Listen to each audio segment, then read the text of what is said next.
તણાવયુક્ત જીવનથી કંટાળી આત્મહત્યા કરવા માટે નીકળેલ યુવકનો જીવ બચાવી તેનું કાઉન્સેલિંગ કરી નવું જીવન જીવવા માટેની પ્રેરણા પૂરી પાડતી સલાબતપુરા સી ટીમ. સુરતની સલાબતપુરા પોલીસ યુપીવાસી યુવક માટે દેવદૂત બની હતી. લોકો સુરક્ષા અને સલામતી માટે હર હંમેશ સુરત પોલીસ અગ્રેસર છે. ફરી એકવાર તમારી સાથે તમારા માટેનું સૂત્ર સુરત પોલીસે સાર્થક કર્યું છે. સલાબતપુરા પોલીસે પેટ્રોલિંગ દરમિયાન ભાથેના પાસેના ઓવરબ્રિજ પર યુપીવાસી યુવક તણાવયુક્ત જીવનથી કંટાળી આત્મહત્યા કરવા આવ્યો હતો. યુવક બ્રિજની પાળી પર ચડી છલાંગ મારી તે પહેલા સલાબતપુરા પોલીસની સૂઝબૂઝથી યુવકને બચાવી કાઉન્સેલિંગ કરી નવું જીવન જીવવા માટેની પ્રેરણા પૂરી પાડી સલાબતપુરા પોલીસની સી ટીમ.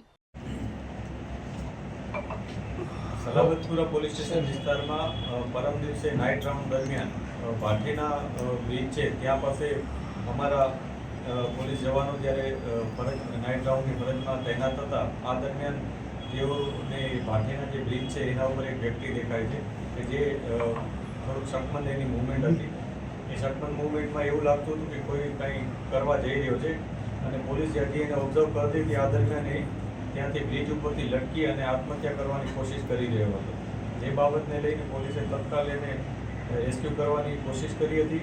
અમારી જે હોમગાર્ડની અને પોલીસની ટીમ હતી એમાંથી 2 થી 3 જણા નીચે ઊભા હતા કે જેઓ એને થોડોક બિઝી રાખ્યો હતો વાતચીત કરીને.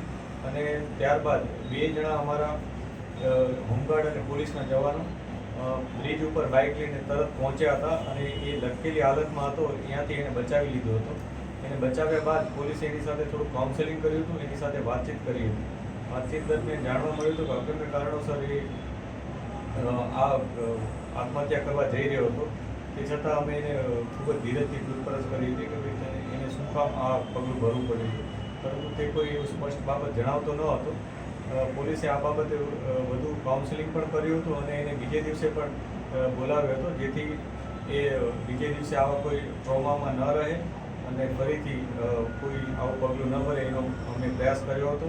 એ સાથે એને બોલાવી બેસાડ્યો હતો, એને જમાડ્યો પણ હતો અને ખૂબ જ સારી રીતના એની સાથે ટ્રીટમેન્ટ કરી અને જ્યારે પોલીસને કન્ફર્મ થયું કે હવે કોઈ આવું પગલું નહીં ભરે ત્યારે એને ત્યાંથી જવા દીધો.